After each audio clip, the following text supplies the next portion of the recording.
Hey everyone, welcome to another AI conversation. Today I'm joined by Joey Gurango of Surpass AI Lab. Actually, Joey and I orbit the same circles, but to be honest, we rarely we rarely meet. So this is one of those few times where we actually get to talk, no, Joey. No, so welcome to the show, Joey. Thank you. It's great to be here. Yeah. So sige, I think you're already well known in the business circles now, but let's bring everyone closer to you. So maybe a 5-minute background on your background, what do you do, what are you currently doing, especially with the AI lab? So I'm probably one of the older people in this in this community of tech people. I'll try to compress all of that in 2 minutes or less. So I started my career actually in the US. I After I left the University of Washington in Seattle, I got a job with Apple Computer, working on the Lisa computer. Eventually became part of the Mac team. The actual And Lisa. Wow, amazing. yeah, Yeah. I had one until about 10 years ago. I got rid of it. I should have kept it. um, so uh, I transitioned to the Mac team. I discovered Excel for the Mac while I was part of the Mac team at Apple, and then left Apple to join Microsoft as part of the Excel for Windows team. So I transitioned from a hardware support role into a software development role. I'm self-taught, so I had to teach myself Pascal to become part of that team. Wow, Pascal. Um, Yeah. and then I left Microsoft and started my own software company in the US called Match Data Systems, doing software development work, and eventually brought Match Data Systems to the Philippines in 1991. Grew that in the Philippines, then we grew it in Australia and Singapore. And in 1999, we were acquired by what was then known as Great Plains Software, and eventually that became part of Microsoft as well. So I ended up becoming full circle, got back to Microsoft as an employee again in 1999. And then 2003, I retired temporarily Retired. for about 6 months. Didn't like the experience of being retired. So I went back to work and started another company and quite a few actually after that. And then I became a um, independent director of Surpass back in 2013 when they were just about to go public. So Yeah, they I had the remember that. IPO right after I became a director. Been a director since, while having other companies, but in 2022, Surpass asked me to come on board to take over the founding chairman and CEO, which is Nick's. I Mm-hmm. came on board in June of 2022, and I've been there since as chairman and CEO. And I must say that the first year I was there, it was almost like business as usual, not really much different from my experiences before that, until we decided to launch Surpass AI Lab. And Mm-hmm. that I actually see, and we can drive into this a bit more. I actually see both AI and Surpass AI Lab as the next big thing. So that gives you an idea of my enthusiasm for the subject and for the role I currently have and what we're into. That's just a taste of how enthusiastic I am about AI in general and Surpass AI Lab in particular. Wow, so we're talking to the right person. Someone with Silicon Valley DNA, and then now is running I would say one of the few AI companies in the Philippines. I think you can count them with your hands, with your fingers. Sige, before we get to Surpass, because I certainly want to talk about that. People always love to hear kind of the war stories from the people who've seen it all, no? Like recently I was telling you, I was talking to Mon Ibrahim in another episode. So tell us just briefly lang about that transition from Apple and then being part of the Excel team as an Excel user, one of the early adopters. I want to hear about that, no? Any significant stories from that era and then let's bring it back to the present with AI. Um, okay, I will jump right into the part that eventually people ask when they talk about my time in Apple and Microsoft, and that is, did you get to work with Steve and Bill The legendary while you were people. there, right? Yeah. So I'll jump right into that. Um, yes, and the answer is yes, I did. As you know, even during the time of the Lisa, the Macintosh was already in play, and Steve was the main guy. So my experiences with Steve at that time was very negative because he was very much anti-Lisa. He wanted to kill us basically because he thought that we were threatening the success of Mac, which was still in the future. So it was very negative. He was quite mean to us. So it was not a very positive experience. I learned a lot when I was at Apple. I learned when I was at Apple, they had probably about no more than 5,000 employees. So it was still quite early days, and it was still very much a startup in its culture and the way that things were done. Very, very few processes defined. As a matter of fact, the entire HR employee policy was 12 pages. That Just was 12 employee pages. guide, 12 pages, and it was one policy per page. So the 12 policies that HR used to govern employee management uh, was all there. Okay. And Steve wrote it himself. From the words of Steve Jobs. Yeah. Jobs. So that's 5,000. It grew to 5,000 employees, and that was it. So it was very much like a startup. And the two things I learned, and this is very, very rehearsed, Doc, is very, because I've been asked many times. So the first thing I learned is that um, the personality of the organization is definitely a reflection of the personality of the leader. And if you want to know what a company is like, especially a startup company, all you got to do is evaluate the leader. It's very reflective. No matter you cannot separate the two. That's my first learning over there. The second learning I had over there is that I was a good programmer. I learned that there because it was a hardware role. I was in a hardware support role, but I discovered in being in hardware support that my real passion was programming. And I remember that in my college days, before I went to work, my final year in college, I had a professor of computer science that was very inspirational. She was a woman who actually had a master's in computer science at a time when there were even very few schools that had a computer science degree, and even IT was unknown as a degree back then. So she was my programming. Actually, the programming language was Fortran.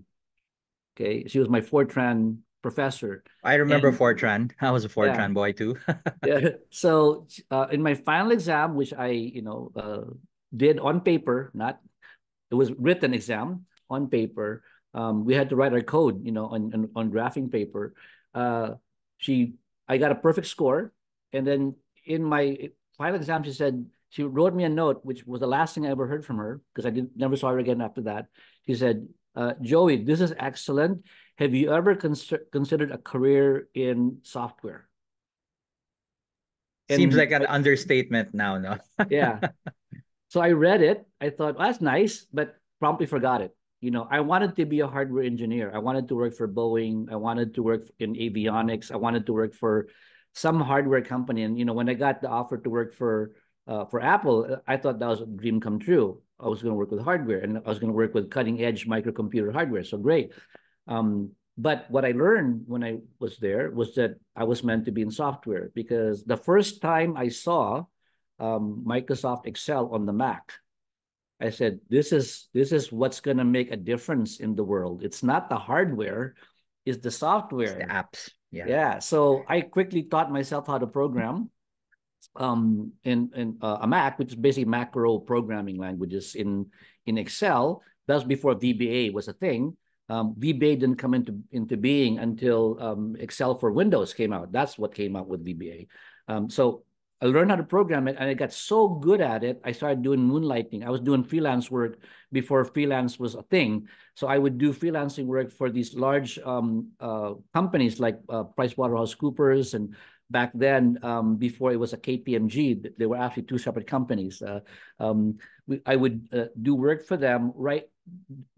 Doing financial modeling in Excel, these huge spreadsheets, and they would tell me, which I didn't know because I'd never done it, they would tell me, Joey, this thing can calculate in less than 5 minutes what is currently taking us almost a day to calculate on our mainframes. And I didn't know how significant that was at the time. But I thought, hey, great, then pay me, pay me good money to do this. So that So was the beginning. spreadsheet engineer, or I don't know what you want to call it Yeah, now, right? Okay. I was a spreadsheet programmer, I guess. Right. But Wait, that can was, I ask a minutia? Because a lot of yeah, people remember Excel, and then before that, they think it's Lotus. Do you remember Multiplan? Were you yes. involved in Multiplan? Multiplan was the precursor to Excel, and there There was you go. another. Somebody finally said it. No one Yeah, remembers it. No one remembers it. yeah. And before that, there was the first spreadsheet that Apple had was something called AppleWorks. Hmm. Yeah, I That remember even AppleWorks. preceded Multiplan. Multiplan was the first spreadsheet from Microsoft. Yeah. AppleWorks was the first spreadsheet from Apple. And they actually came out. AppleWorks came out shortly after VisiCalc, which is the very VisiCalc. first popular successful spreadsheet. VisiCalc, and then you had AppleWorks, and you had Multiply, which is a tremendous failure. Mm-hmm. And then Lotus, of course, Lotus 1 came out, and then And finally then Excel Excel. came in Yeah. and killed all of them. Changed everything, no? Yeah, yeah. Yeah. So I just wanted to ask you about that. So certainly you were around at the inception of Excel, no? Yep. Oh man, we Yep. should do another episode just on that. Oh, so maybe I'll ask a few questions just on that. Because I remember when Excel when it's was in its nascent adoption. Because I encountered Excel already in the early 90s. I took accounting. And back then good old fashioned accounting was columnar pads and adding machines. And I was maybe one person in class was saying, "Hey, you should check out this Microsoft Excel. It's the new thing." No one would believe it. And how hard was it in the early days to encourage adoption? Because I remember people were very resistant in the same way people are resistant about AI today, but let's get to that later. But just in looking at a spreadsheet, because spreadsheets look very different from word processors. Word processors had kind of early adoption already by then, right? But spreadsheets were weird. Uh, in another episode, we can have a discussion about what our customers, when I was at Microsoft Excel, what our customers tried to use Excel for, which it was never meant to be used for. One of them was using it as a word processor because that's what they understood. But that's another topic. You never know whatever product it is that you build, especially when it comes to software. You really never know how people will use it. They will use it in ways that you never imagined.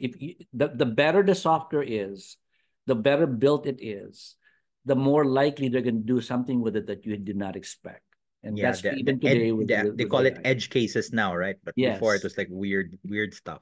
Yeah, weird stuff. But anyway, so adoption. I would say that there's two views. I would have two views of adoption. Mhm. One of them is what you are describing, which was difficult, right? Right. Like get people to go from using the columnar pads and calculators, which they got very good at actually, Yeah. to doing it on a spreadsheet. That was back then a really big leap for most people. And today, I guess you could say that it could be the same thing with people who do anything in a business. For example, project planning. You're doing it manually, whatever that manual process is or analog process is. And then now you want to use some kind of, project management software. That's Yeah. a big jump. Okay. No different than going from accounting, using ledgers to going to an ERP system, right? Right. That's a big jump. Right. Okay. So back then, the first view is it was very difficult. I remember working with our evangelists, which we had in Microsoft, trying to evangelize the use of Excel, and I distinctly remember two different reactions whenever they would go out and try to get people to use it. And they were literally giving it away for free. Yeah, I If remember. if the person was coming from analog, Hmm. it was a really hard sell because they could not even imagine before something can happen in reality, you have to be able to imagine it in your own mind. And they could not even imagine how. You mean like I would type a number here, and then the total, the sum would automatically. How does that work? It's I like mean, voodoo. yeah. And then if I got like 1,000 numbers and you got functions going, and as soon as I change a number, all the results will Everything change changes. just like that. They couldn't imagine it. So it was difficult. I mean, it was a hard sell. But there's another perspective, and that Hmm. is at that time, remember, the dominant spreadsheet was Lotus 123. Lotus. Yeah. At that time, Lotus 123 had easily a 90+% share of the market. Yeah. Everybody else was for Lotus killed VisiCalc is what they did, right? Yeah. They took over from VisiCalc. But when you were talking to a Lotus 123 user and you showed them Excel, adoption was almost instantaneous. And Mm. I remember there was one thing that we would do, kind of like the finale of any demo. Okay. The finale of any demo was to generate a chart. Right. We Visualize. would we would show them how point and click, put the numbers in, put a function in, make it sum, great, and they would go, wow, that was easy. I didn't have to use the backslash. I just point and click stuff. And then our finale Oh, was always, Lotus. okay, would highlight the numbers and do generate a pie chart. Real simple pie chart. That always got them. Right when we did that, they go, do you know how much work that is to do in Harvard graphics? Harvard graphics. Oh my God. Yeah, I remember Right? that. Because that's what they were doing back then. Yeah. Before Lotus 123 had its own charting Yeah, they had to function, export it to Harvard. they Yeah, had to tama. export it and they had to do it in Harvard graphics. Which was so That clunky. That's so yeah, clunky. and they would say that's like a half-hour process just to generate a pie chart, and you just did it with a click. Yeah. That was our Killer app. Lotus killer. That That was was it. our Lotus killer. And every time we would do that, people would just go, "Wow." Done. And we would make the sale. So adoption really depended on the background. If the background was fully analog, very difficult. If they already were using some other spreadsheet, like, well, Lotus, it would be Lotus 123, it was easy. And that's why in the span of less than 10 years, we're talking 90. 1987 Mm-hmm. was when Excel for Windows came out. Debuted. Yeah. Between 1987, less than 8 years, by 1995, Nada. Lotus went from 90% market share to less than 15. To nothing. Yeah, almost. By the time Windows 95 came out, Lotus was that's about when Microsoft or when IBM bought them. And they became an Yeah. IBM product. Yeah. I remember. Yeah, it was the port to Windows because in the DOS era, you had a lot of Lotus holdouts. And I remember it was painful Because you migrating gotta to you, yeah. you had to sell them Windows first. Yeah. And then once you I had the remember I Windows was remember already the packaged, diba? the Mm. Excel installation process involved 12 floppy disks Yeah. because first you have to install Windows, Yeah. then you install Excel on top of Windows. Windows 3.1, the Yes, first stable one. Yeah. 3.1. Uh, That's amazing. you, Did you ever get to touch MS Access? I'm a big MS Access fan oh as yeah, well. It's kind of like the that dark brother of Excel. Fewer people know about it. So yeah, that was legit database. that came shortly after the MS Access code base was acquired from another programmer. Hmm. I don't think he was from Seattle. I think he was from Oregon. But they bought it just like with PowerPoint. They acquired access from a sole programmer who had created it and was trying to sell it. Microsoft bought it and then took Rebrand. it over, Mm. right? Yeah. It was okay, but compared to some of the other, um, I call them, simple database applications of Hmm. today, it was pretty primitive. Like if you compare it to something like Airtable or one of those kinds of databases today, you had to do a lot of work to get anything done. Fox Pro, Oh, DBase. Fox Pro was, yeah, Fox Pro was difficult. Yeah. So I was there, DBase, Fox Pro, Clipper, uh, Clipper. Hmm. tried all of them. Yeah. I mean, these were the prototypal applications that led to, the ecosystem today. Okay, let's move a little bit more current. So you're from your Silicon Enough, Valley. enough of ancient history. No, no, but this is relevant to data people. A lot of them take this stuff for granted, and I keep saying Excel is the gateway drug. It's like the marijuana to other drugs. No, once you get into Excel, the transition to other more complicated stuff is almost assured. That's why I find it strange when I encounter people who actually never touched Excel, but they kind of know Python and all this stuff. So what? You never touched Excel? And then you see them doing in a very complicated coding workflow what's actually like two clicks on a spreadsheet. So there used to be that kind of I don't know, dividing line. But Yep. I think for the most part, people see Excel as one of the basics, right? Learn Excel, and then the Power Apps came about shortly after the I think when the internet became more prevalent. I think was that 2000, late 90s. It changed the landscape, and now everyone's on an Office suite, Microsoft Azure. It started with what the stuff you were doing. Yep. Oh, yeah. Okay, so a little bit more current. So you said you retired, came out of retirement, um, and then you got into Surpass. I don't to my correct me if I'm wrong. Surpass wasn't really into data or AI at that time, right? They were what, games or something when they went into From IPO? when they Surpass was started in 2001 Uh-huh. by the three founders, and I would say for the first 10 years, Hmm. they were into all kinds of different things. Anything to do with the internet, they were into, right? Right. And eventually, at the end of that 10-year period, so somewhere around the 2010, they Okay. came out with their first mobile game. Hmm. But they got into mobile apps because that was when Nix actually was the one who discovered it. They said, the next big thing is mobile apps, Mobile, right? mobile applications, applications that not no longer just the e-commerce stuff that was running on the web, but actual applications running in your mobile device, Right. Right. native applications. This was the smartphone era, right? Or Yes. So right before the smartphone. iPhone came out, and that kind of started it all. Yeah. And And so he decided that their focus would be on mobile app development. And mhm, it just so happened that their first few customers were into games, mobile games. And these were very naturally. simple games, like Tetris type games. Mhm. I'm not saying the Tetris is simple or easy, but from a programming standpoint, they were fairly easy. Yeah. Okay. So they started doing a lot of games, and eventually that morphed into a business wherein they provided Globe specifically, or a telco, with a Mm. suite of applications that you would get if you subscribe to their data plan. Yes, that's right.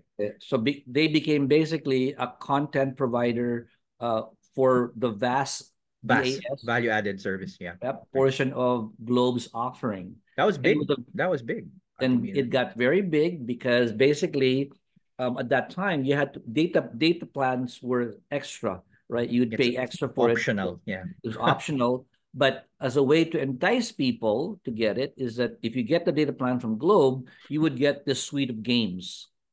Okay, and if you and it was actually quite competitive because people really wanted to play those games. Hmm. So think of it this way: at that time, if I'm not mistaken, a data plan was something like 2,000 pesos a month, Hmm. something like that, between 1 and 2,000. And for every data plan that people would subscribe to, Surpass would get a percentage of that. Wow. Revenue share. Okay. Yeah, so with revenue share, and I don't remember what the actual percentage, but actually percentage is wrong. Surpass got a fixed cost of that Per user. per user. Okay. So that was a great thing at the beginning, but eventually not so great. Yeah. Now I'll tell you why in a minute. So that's really how they got really big, is all these subscriptions. They were getting basically they were getting a share of all these people onboarding into data on Hmm. mobile. Hmm. And eventually that was kind of exported to several countries, like in South Africa, in South America, obviously around Asia. Mm. Other telcos started picking up the stuff, so So that Surpass had offshore clients for the same content. technically the client was a telco, Okay. Okay. Yeah. basically. So, but they never dealt with end Consumers. customers outside the Philippines. But the telco itself, yes, the telco was B2B. was a Okay. customer. Yeah. Fantastic. So that got really big, and then up until Globe discontinued the BAS program, Mm. right? They So switched to something completely no, different. they got rid of it. Yeah, yeah. They got rid of it because the demand was not there anymore. I mean, basically, they'd gotten to a point where they didn't really need any come-ons for people to It get a data became a plan. Plus, the default, data right? plan became standard, right? Yeah, yeah. Unfortunately, the way that the structure was, the way the deal was structured was the fixed royalty, if you want to call it, the fixed subscription to Surpass was a fixed amount, not a percentage. Mm. And it got to a point where it became quite not naman unprofitable, but less profitable for Globe to continue with it. And so they dropped it, and that became the first of several black swan events For the that company. Okay. that affected the company. So that was around 4 or 5 years after the IPO, somewhere there. And the rest is history. Things that didn't go very much better after that. And then I joined the company as an officer, as an employee.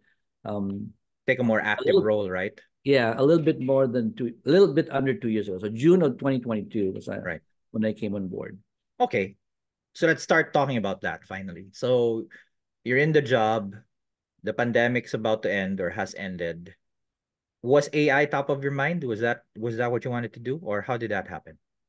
So the whole idea of me coming on board was the realization of Nick's and the other management team that they were without I do not know if it was intentional or not that they were becoming an enterprise software company. Yeah, But by that time, the business itself, and this is, I have to be careful about what I discuss, obviously, because of the obviously. public nature. Yeah. But these are all disclosed. It's all public knowledge. The business had morphed into two parts: a staff augmentation business and a custom software development business. So Augmentation for dev jobs or generally? any IT, Okay. and any they remember at one time the company owned Yondu, Right. right? From Microsoft, and then eventually they sold it back I'm sorry, from Globe. Mm-hmm. They acquired Yondu from Globe, and they eventually Sold it sold out. it back to Globe. Yeah.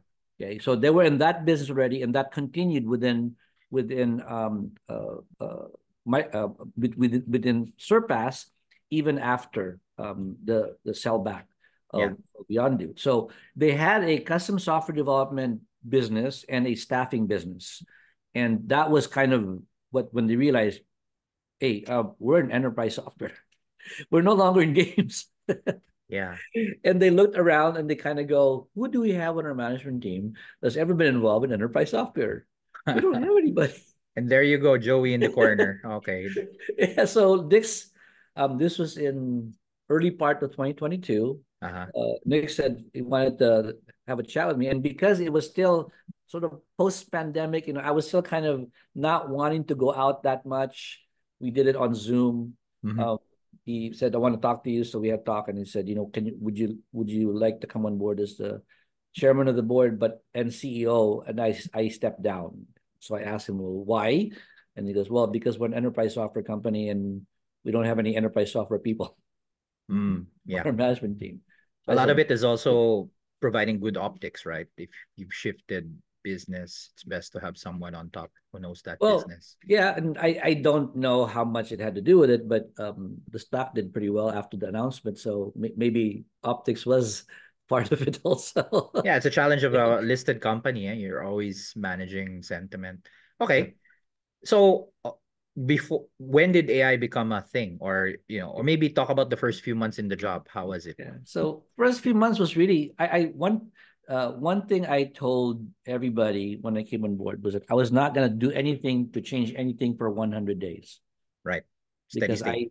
I need what I knew about the company and its operations was at the board level, which is a very superficial understanding of what's really going on. So I said I wanted to spend the first 100 days getting to know the business, getting to know the people, which is Mm-hmm. probably even more important than getting to know the business, and understanding how things worked Yeah. currently. Just like any other project, before you go into your to be, you have to understand the as is, Right. right? Right. So I said so, and I think that was also partly to from a psychological standpoint to allay fears that this guy's going to come in and be like a Start bull in a shopping things china right and shop, left. right? Yeah, no. So I did. I spent 100 days at least doing nothing in Just terms of let the ship changing. run. Uh-huh. Yeah, and then once I kind of got my bearings, then I started in changing things, or I guess doing things. Okay, Mm-hmm. and so from about after the first 3 months, so we're still in 2022, all the way until the middle of 2023 last year, it Okay, was very recent. really business as usual. I Mm-hmm. mean, we were doing the same thing, just only better. I thought only better, improving operations, improving systems, putting. I did a bit of restructuring on management. Maybe some people would say more than a bit, but in my mind, it was just Tweak, a tweak, little tweak. bit. Yeah, yeah. Nothing major. Yeah, nothing in my mind, nothing major. Kind of just made things a little bit more organized. And then, but during that time, just like you, I was an early adopter Mm. of Chat GPT. I started using it. I go, I can't see how I cannot be using this stuff. Yeah, It was yeah. like, I have to admit, when I started the first time, I did a few prompts in Chat GPT, even the free version. Yeah. I kind of go, but the feeling, looking back on that day when I did, my feeling was like, this is like discovering Excel all over So like, again. I was gonna say the exact same thing. It's like Excel all over again. Yeah. Yeah, like, oh, So man, liberating. this is like, because the thing about Excel, and I remember they actually in Microsoft, even before I went to work for them, I was just still at Apple. They, because of what I had done on my freelance work with Excel for the Mac, Mm. PricewaterhouseCoopers would brag to the Microsoft sales office, "Oh, this guys did this big spreadsheet for us and all that." They got me in an interview. They actually interviewed me in an Excel promo video, and they asked me, "So Joey, what do you like about Excel?" And my answer was, which the same thing I would say today about AI, is Yeah. that, well, the thing about Excel is that on the surface, it's so easy to understand. It's so easy to use. It's so easy to get much stuff done. But once you get below the surface, once you get really deep into it, it is capable of doing so much more. Yeah. Absolutely. And that's the exact same thing I would say about AI, any Mm. branch of AI. Yeah. If you're technically astute, getting to understand the basic concepts and then using it Mm-hmm. is really very easy. Like ChatGPT, everybody can use ChatGPT. But as you get into it and understand it in a deeper way, really understand how to use it and get beneath the covers, you Yeah. realize, my gosh, I can do so much more with it. This thing can do a lot more Yeah. than I thought it could do. That's the exact same feeling I have today as I did back in 1986, no, 85, In when I the discovered.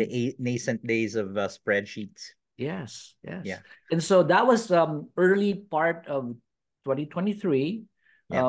when I started having this kind of enthusiasm build up for it. But of course, in my mind at the time, it is not something which Surpass would get into. I mean, this is like far outside of our field. So you meant the existing Surpass at that time, right? Yes, we Yeah. said, I was saying in my mind, come on. I mean, this is like, you need all these different scientific minds, and we just don't have that. We build websites basically Mm-hmm. compared to this. We build websites, we build e-commerce platforms, we build mobile applications, and we do staff augmentation. This is way beyond. I started reading about how OpenAI worked, and all these AI companies. This is way beyond. So I thought that way until Andy, who is our CTO, Mm-hmm. one of the founders, he started talking to me about it, and talking to us about it, what he was learning about it, About AI. Yeah. about AI. And when he started talking about it, like, I started thinking, wait a minute, I can understand this stuff. This is not like, as I Rocket said, it's not science, not rocket rocket science, science. man. Yeah. Yeah. Yeah. This is like, this is like regular software. And then when started asking him, so how do you go about, because he knew, he's actually taking a master's right now at AIM. Mm. He explained, ganito lang, if you wanna do like a model, this is what you do. And then if you want to do this thing called machine learning, this is how you train the models. And I kind of go, Well, that's like regular software development.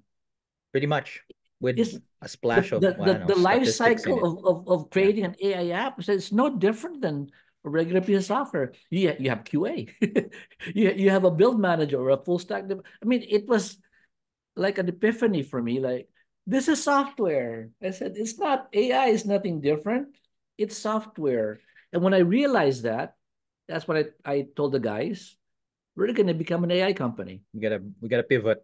That's amazing. This is what we have to be because this is the future. Yeah. And the first question they asked me, but isn't and they mentioned a few names, Mm-hmm. but isn't some so and so already doing this? Or of course, the big name at that time, I don't know if it still is, Mm-hmm. was Aboitis, right? Aboitis has an AI company inside of Aboitis, and but isn't that going to be a problem? That we already have a big competition. And I said, hey, when Excel came out, Lotus 1 to 3 was a 300-pound gorilla.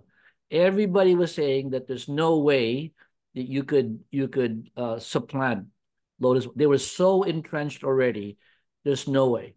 Hmm. Now, first of all, at that time, whoever was already there, nobody was entrenched. No No, one. No one. I was no. gonna say, yeah, you were afraid of Aboitiz. Sorry, sorry to say it, Aboitiz. You know, I mean, I was in the, not even AI, the analytics consulting biz mid 2010s, 2015. It's hard to monopolize something because when companies are not ready for it, and I think you mentioned this in your interview with ANC, no, it's always been that way. Actually, I want to pick your brain on this. We love calling it maturity, diba, in AAP. And I actually have a slightly different view about it because maturity implies, there's a linear parang graph, no, from infant, teenager, adult, then mature. Mm. I don't see it happening. I'm gonna go with the extreme view. Now tell me what you think. I don't think maturity is a thing. You're either digital or you're not. You're either data driven or you're not.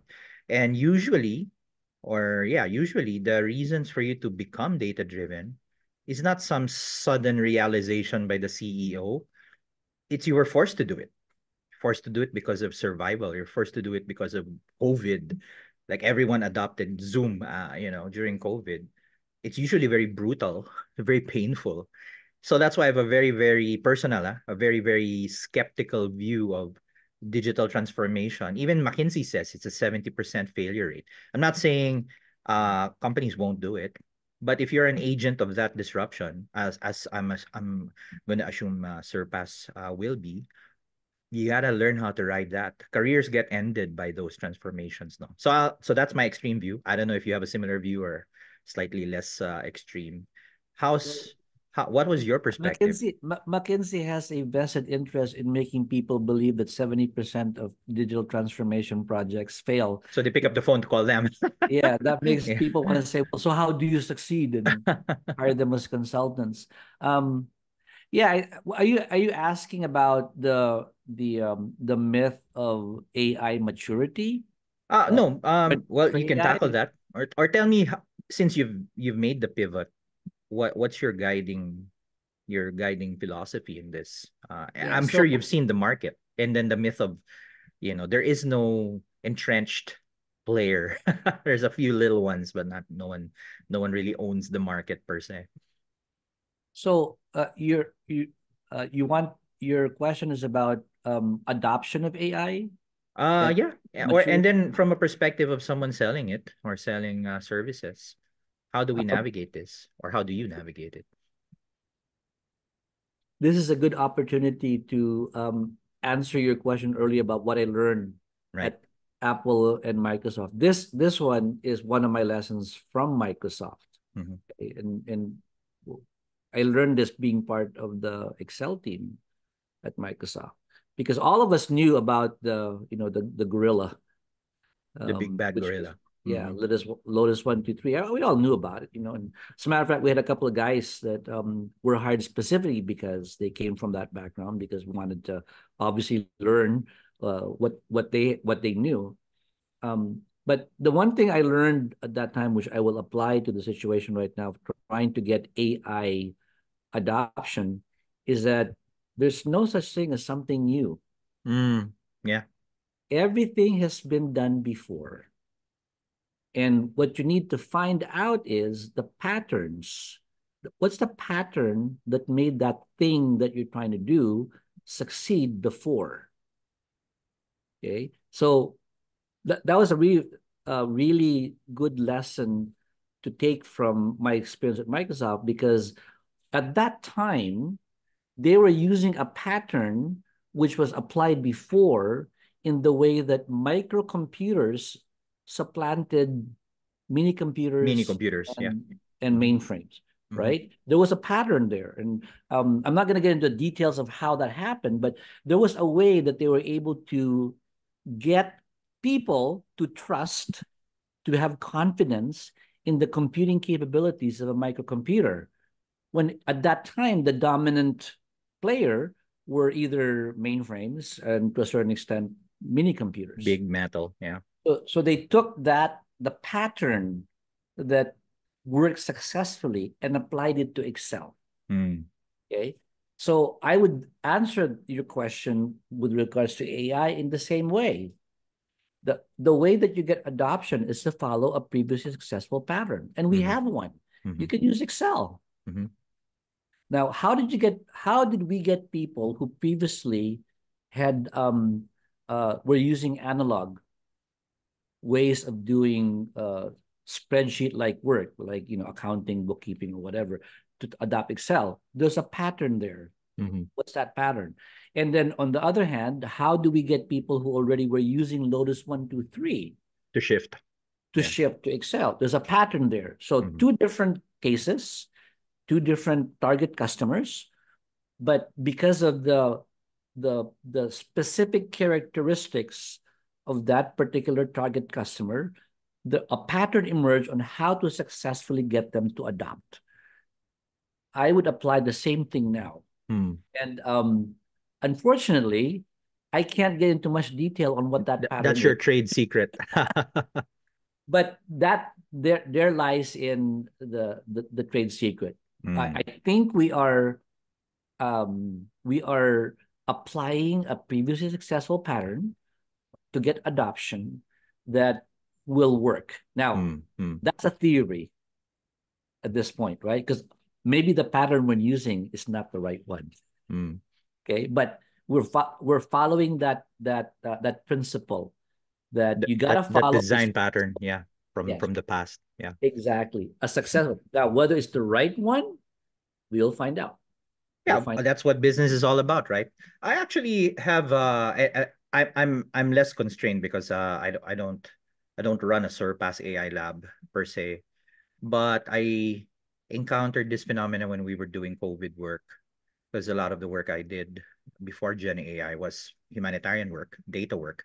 Mhm. And one concept that kept ringing was this thing called the diffusion of innovation. I don't know if you've encountered it. It's actually more of a social science framework. And the idea was you can always have early adopters and innovators. They're very aligned. But for you to get to mass acceptance, there's this chasm you have to cross. And it's because, Yeah, yeah, yeah, crossing the chasm. crossing the chasm, yeah, I'm sure you've heard of it. And the mass acceptance doesn't mean they don't want the new thing. It's just that their needs are different, because the visionaries will always be ahead of it, their time, or they invent the new thing, and the early adopters believe them. They're usually their followers. But the early majority, we call them early majority, have other considerations. Like I remember we applied the diffusion of innovation in vaccine response. Our job was to monitor vaccine pickup. And obviously, some people wanted to get vaccinated, some people were anti-vax. And we just said, okay, why don't we adapt this diffusion of innovation? We'll do some analytics, let's do some surveys. And we were able to identify, hey, this is early majority thinking. And I'll just cut to the chase. The early adopters and the innovators, they knew vaccination was necessary to come back to normal. But the early majority, they actually had one thing that separated them from the early adopters, which was they didn't trust the government. So it's not that they didn't trust vaccines, they didn't trust the vaccines that were being fed to them by the government. And well, all in all, the analysis was more for marketing actually. So we were a big input into a behavioral change campaign by the DOH, and which needed a change in messaging. We said you need to address this because all of your current messaging is very medical, very scientific, very efficacy rates. The early adopters are all over that stuff, but the early majority, they don't even trust you guys. You know, you need a different spokesperson, and that changed it completely. So we went They, from yeah, they don't even trust. They don't even trust the facts, yeah, right? yeah, like it's a propaganda, di ba? Whether whatever your political color at that time, that was a clear and present danger to the country. So we went from a sub 30% adoption, and then within an 8 month period, went to north of 90%. Just I'm not saying it's all because of the messaging, but certainly that was one factor. So anyway, going back to I feel that same thing is at play. Na we have early adopters who you probably already know, the usual suspects, Aboitiz and these consultancies, a few companies, they already know about AI. They're already adopting it. The early majority, however, have all these other problems.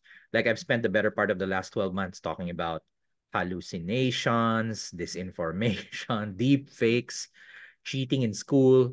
And that was also eye-opening for me that it it's a very powerful tool, but what you're up against is human psychology, human behavior. And I think one of the biggest nuts to crack, this is just me, on B2B naman, is just the idea that companies without AI are viable. They're not hurting. They're making money. They're making double-digit growth post-pandemic. So there's no burning platform for the most part for them.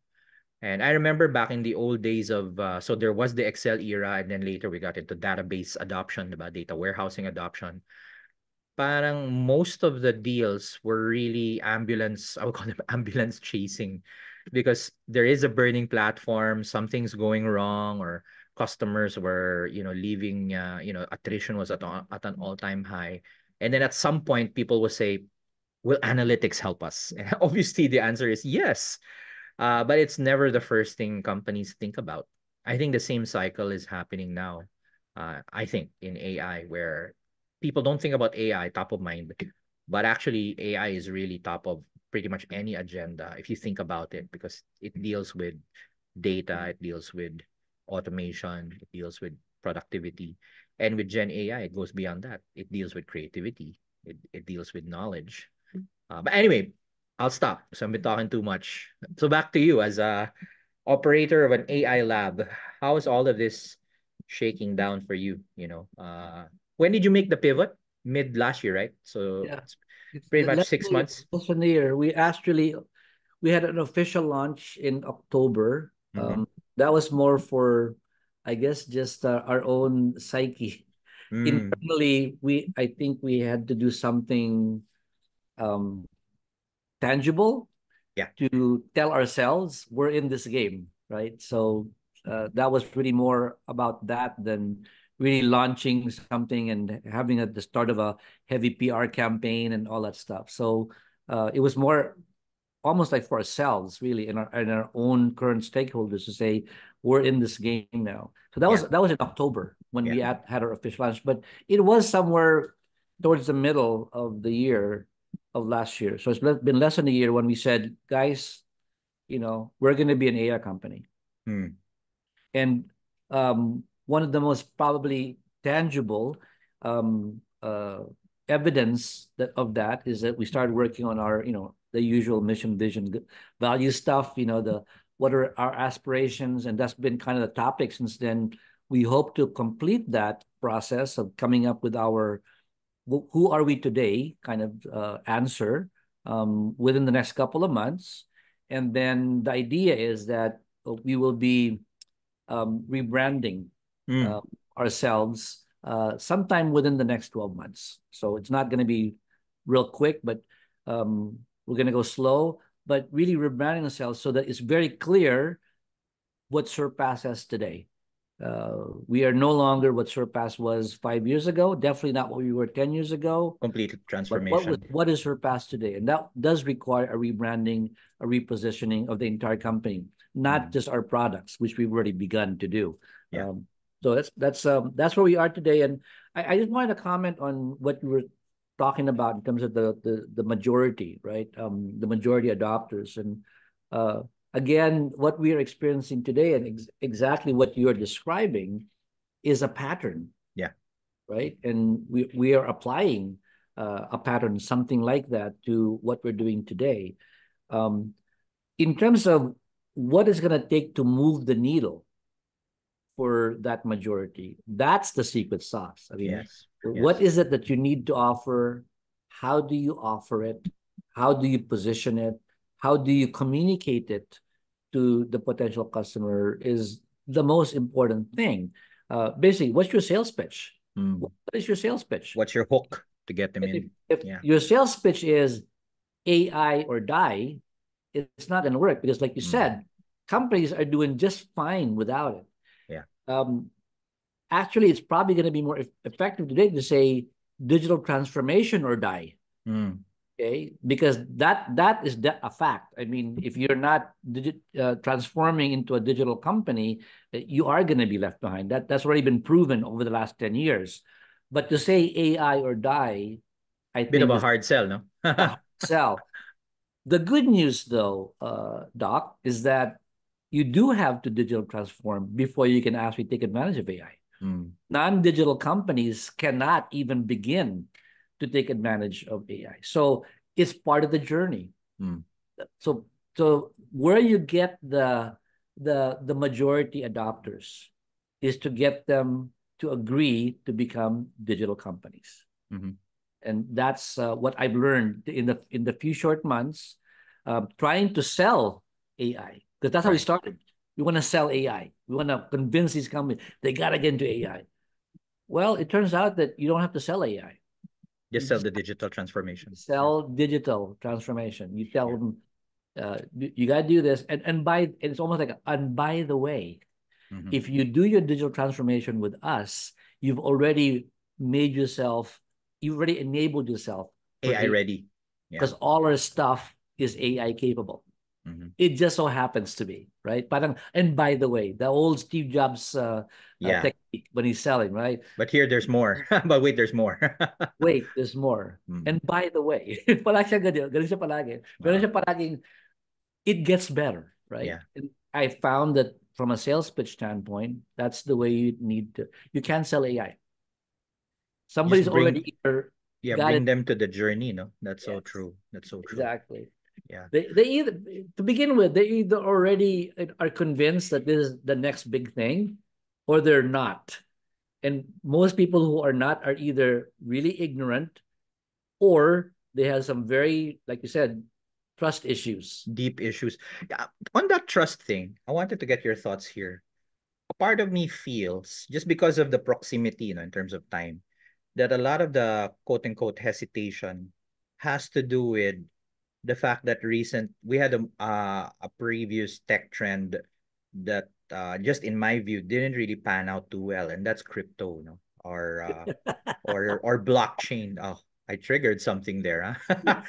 And some of the same usual suspects are slowly pivoting from blockchain, Web3, suddenly AI na, no? And I think people, I'm not saying everyone, but I think there may have been some burnt bridges there that could be holding back. I don't think it's permanent. I think it's just temporary. Memories are short in this business. So I don't know. Do you agree with that? I just feel that there's that overhanging baggage, I and AI gets unfairly, clustered with blockchain. No? I'm not a big blockchain fan myself, no, but just I thinking out loud, no. I agree with most of what you said, except for the part on it's temporary. Oh, really? You think it's gonna be a little longer? Oh man. Well, I think it's permanent. Oh man. Wow. Well, I'll say two things Mm-hmm. about that.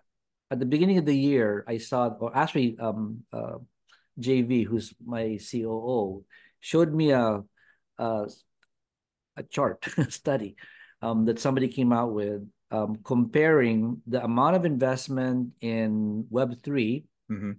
as of the middle of 2023, right? Last year. Mm-hmm. Um, the amount of investment on Web3 versus the amount of investment in AI. This is Layo. less than 12 months ago. He Layo. showed me the same thing in January of this year, 6 months later. Okay. So he showed me the two of them. And then it had totally reversed, It right? flipped, It right? totally reversed. Okay. So that tells you something right there. Yeah. The second thing that I will tell you is that, and why I disagree with this Temporary. the crypto or Web3 winter is temporary. I don't really think it's a technological trend. Mm. The idea of having some kind of a digital store Mm. value, that's been around for a long time. So what's happened actually is that blockchain has come around. It's like the latest database. It's like I was gonna say, yeah, we had digital stores before. We called yeah, them the database databases. is the database that is ideal for a store of value. Right. That is until now at least has proven to be fairly good at not being hacked, right?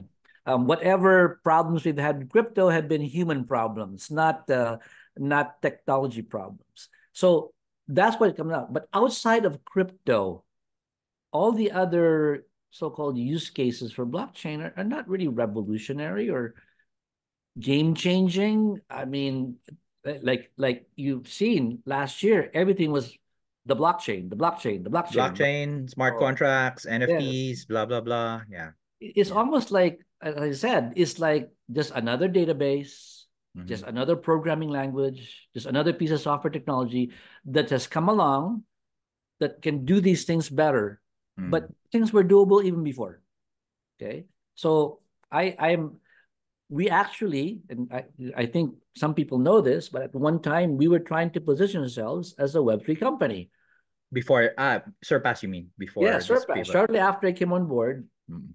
we launched uh, a business unit for Web3. And we actually got quite a few customers. And they were almost all of them were involved either in games, Mm. using crypto in games, or in crypto, like wallets and exchanges and that kind of stuff. Okay. And gambling, of course. Hmm. Gambling was there. Speculation. Yeah. Yeah. So we tried, but shortly after, very shortly after, like 90 days after, we started looking at each other going, you know, Sana um, ba? this is not sustainable. This is not going to end well. And of course, you've heard Warren Buffett and his kind say exactly that. This is not Yeah. going to end well. Yeah. There's nothing here. Um, and I think it became clear after we started looking at AI that this is compared to AI, It's different. this Yeah. is this is the this is it. This is Yeah. the right thing to be focusing on, not I not yeah. I think that's what confuses let's say the audience, no? Because the exuberance about AI tonality mirrors the crypto and the blockchain exuberance.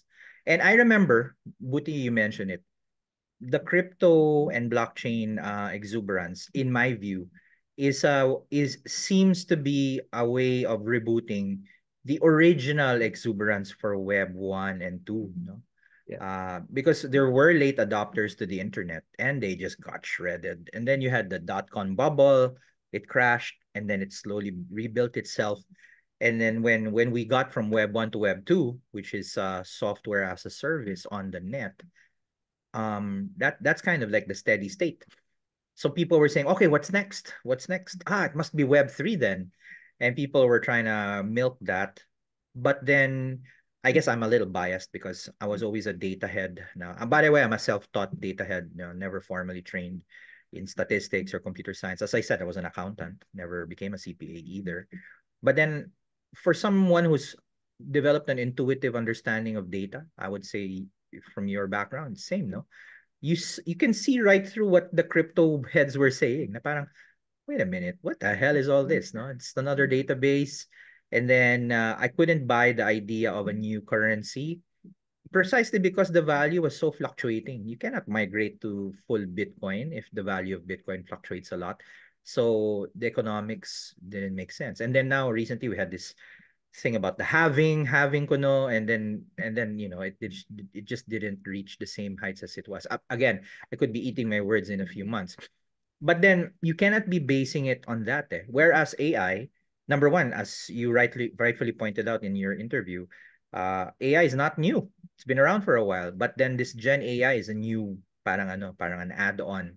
The access is so pervasive, and then the use cases just got richer. But then yun na nga, because people got so excited, including myself, people are saying, "Teka lang, that sounds familiar, no? Is that like blockchain?" I said, "No, it's completely different, no?" And I think that's where we are now, exactly where we are now in 2024, second quarter. There has to be this disassociation that needs to happen from that previous trend. And then people have to see things for what they are. And I'm seeing it, I spend a lot of my time now mostly in capacity building. So I've shifted back to my roots in terms of focus. So from humanitarian work, it's still there, but a lot of my involvement now is to provide training, provide capacity building for AI, both on the user and the builder front. Once they get past that initial hesitation and they start getting their hands dirty with it, it just blows open, all those brain cells and says, wow, this is something that can, just like the Excel trend once upon a time when people got over their columnar pads and starting to put numbers in spreadsheets, it just blew the lid open and said, wow, we can do this. We can do a lot of things with it. That's how I feel. No? I don't know if you agree with that. No? Yeah, I think I really can't blame people that are sort of saying that the AI hype Mm, is just another permutation of the crypto Web3 hype. the crypto trend. Hype. Yeah. Yeah, yeah. But I frankly I don't have a good enough knowledge of how the financial systems work and all that to see whether it makes sense to have a cryptocurrency or not. Mm-hmm. That's not my area of expertise. All I can say though is that this, as I said, one thing I learned about organizations working for Apple, that the business organization is nothing more than a reflection of the leader. Yes, I would have to say that take a look at who are the leading people behind the crypto craze are and compare them to the leading people in the AI craze. I would say that from a purely technical standpoint. competency, there's a pretty big difference, right? I mean, you're talking about the people behind AI are scientists and very advanced technologists, and I don't know if we can say the same thing of who's leading the whole crypto craze. We're gonna need a special episode to name names. Especially in the Philippines, no? Ay, nako. So, yeah. Okay. And just like that, we're at the hour. We need to save some we need to save some for the next episode. But I really enjoyed this, Joey. Maybe so, some temporary parting thoughts for now, no? Anything from AI, technology background, and maybe aim it at the aspiring AI professionals because many of them are going to be watching this. What do you have to say as someone who's worked with Steve Jobs and Bill Gates? What do you have to say to them, no, as far as AI is concerned? Well, just like you, I might be eating my words in a few months, And that's part of the job, right? We have to be open to fail, right? but I can only be honest about what I really believe and what I also feel from an emotional standpoint. And if I guess I would say that if I was talking to my grandchildren Mm-hmm. and trying to um, help them calibrate their career path and their whole view of the future, I would be saying the same thing, and that is that this is the next big thing. AI and all of its applications, which is quite wide, Right. AI is the next big thing. And I'm not talking about that just from a business standpoint, from a financial standpoint. AI will change our world at even more than how the internet has changed our world. And that Yeah. was back in 1995. Yeah. Okay? Internet on Nothing steroids. has come close to the effect it will have in our lives, our own personal lives, not just business, not just commerce, our own personal lives will forever be changed by AI, and the impact will be no less and many times more than the impact of the internet back in 1995. Yeah. And that's, I believe that from the bottom of my heart. Well, you have a fellow believer, so I think that's a good enough place to end for now. No? So I want to thank you, Joey, CEO of Surpass AI Lab. Hopefully, the first of many. I mean, there's only a few of us running AI companies, but maybe that's the most exciting part, no? When you're the trailblazer, I don't think it will be the same for long. More and more people will kind of smell the coffee, so to speak. But yeah, it's been an honor talking to someone at the edge of this innovation. I hope to have you again in another conversation. I'd love it. And yeah, I think the idea of being a pioneer or maybe one of the first in this field is what's energized me and made me feel so much younger again. That's a real good thing for anybody to be able to do at my age. Thanks, Joey. Thanks for having me.